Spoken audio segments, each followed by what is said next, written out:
Hey guys, how's it going? Today I want to talk about poinsettia plants because we're seeing a lot of them this time of year. I just want to talk about how to pick out the best one, how to keep them looking really nice.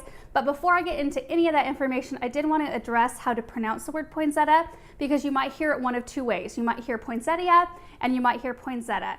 I do think it's regional. I grew up saying poinsettia. I know a lot of people from the Midwest say poinsettia. There is an I in the word, but I think over time that I has kind of been dropped. The dictionary actually lists both pronunciations as being proper.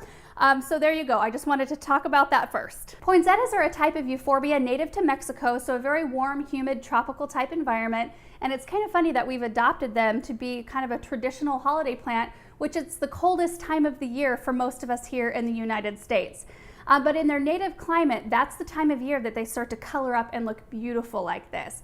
And what we think of as poinsettia flowers are actually not flowers at all. They're modified leaves called bracts that when they're given the right light conditions, they color up like this beautifully and they help attract pollinators to their actual blooms, which are very tiny and clustered right in the middle in the center of all the bracts. And there are a lot of different varieties of poinsettia. I think I read somewhere that there's over 100 different varieties, not just plain old red and white, but there's all kinds of pinks, maroon, purple. There's multicolored. There's poinsettias with variegated leaves like this one here. There's also different sizes, just like in all your other plant areas, like in shrubs and stuff, you'll find shrubs that are dwarf and some that get really large. Same goes for poinsettias, and some have different shaped blooms. So first step is how to pick out the best poinsettia. Now there's some obvious things. You want to take a look at the plant, make sure it's nice and full, it's not leggy, make sure that all the leaves look firm, not wilted, that they're not damaged. You also want to take a look at the top layer of bracts surrounding the blooms.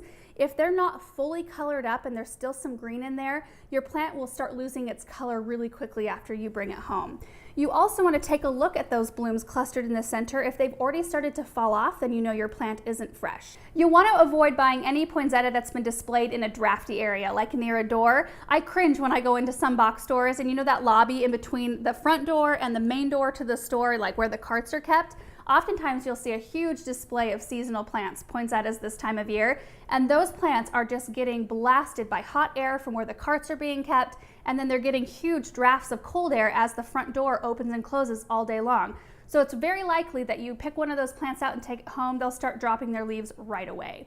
So when you do find one that has been displayed in a proper area, you will want to make sure that whoever is checking you out puts a sleeve around the poinsettia or ask for a separate bag so you can kind of put it over the top, because you'll want to make sure to protect your plant from the trip from the store to your car and then the car into your home. You don't want to subject it to any extra cold temperatures. In this next section, I want to talk to you about how you can keep your poinsettias looking the best throughout the holiday season and blooming and beautiful. Most people only keep them as a seasonal plant because they're inexpensive to replace, and to get them to bloom the following year is a super fussy process that most people don't want to mess with. So here are my 5 tips. The first one is light exposure. You want to put your poinsettia in a very bright location. So like a southwest or east facing window is perfect. You just want to make sure if you have them near a window that their leaves are not touching the glass, because the glass can get quite cold even if the ambient temperature in the room is nice. And if those leaves touch that cold window, they can be damaged and start to fall off. The second thing is temperature. So poinsettias like temps like we do, so somewhere between 65 and 75 degrees. Again, they do not want to be in an area that's drafty, so no putting them near doorways or near air registers, because that can make their leaves fall off prematurely. The third thing is watering, and you want to make sure to water your poinsettia when the top layer of soil dries out, which could mean something a little bit different for all of us.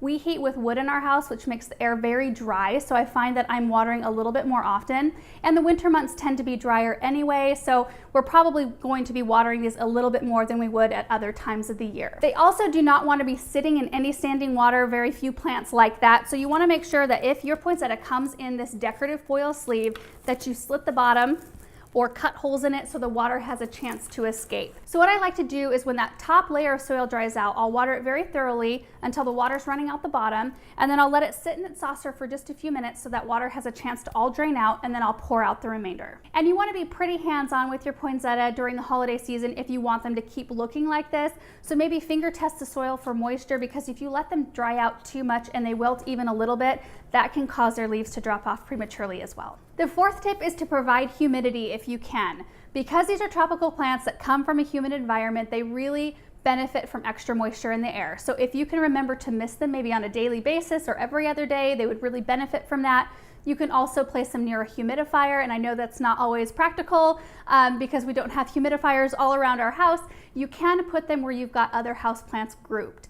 Because wherever you've got several houseplants, they kind of create their own microclimate, which means a little bit more humidity in the air. The fifth thing I wanted to talk about was the toxicity of poinsettias, because I feel like they have a really bad reputation as being a really poisonous, toxic plant when they are not. They are only mildly poisonous, and you would have to eat a tremendous amount of the leaves in order to even get an upset stomach.